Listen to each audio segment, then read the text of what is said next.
প্রভাবিত করছে। রাশিয়া সামরিক বাহিনী পক্রোভস্কে সরবরাহ এবং সাপ্লাই চেইন শক্তিশালী করতে বড় উদ্যোগ নিয়েছে। ট্রেন ও হাইওয়ে ব্যবহার করে সরাসরি সামরিক ইউনিটে রসদ পৌঁছে দেওয়া হচ্ছে। এভাবে তারা ফ্রন্টলাইন শক্তিশালী করছে এবং অগ্রযাত্রার প্রস্তুতি নিচ্ছে, যা ভবিষ্যতে আরো সফল অভিযান চালানোর সম্ভাবনা বাড়াচ্ছে। পক্রোভস্কের যুদ্ধ শুধু আঞ্চলিক নয়, এর প্রভাব বিশ্ব রাজনীতিতেও পড়ছে।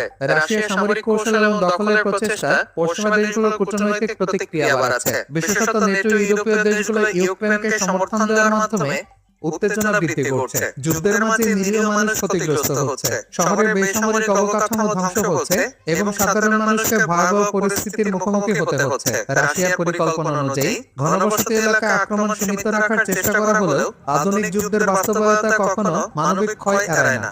শহরটি এখন দীর্ঘস্থায়ী সংঘাতের কেন্দ্র, আর দুই পক্ষই ছোট ছোট আক্রমণ চালাচ্ছে, প্রতিরক্ষা জোরদার করছে। রাশিয়ার কৌশল হলো স্থিতিশীল আক্রমণ চালিয়ে অগ্রগতি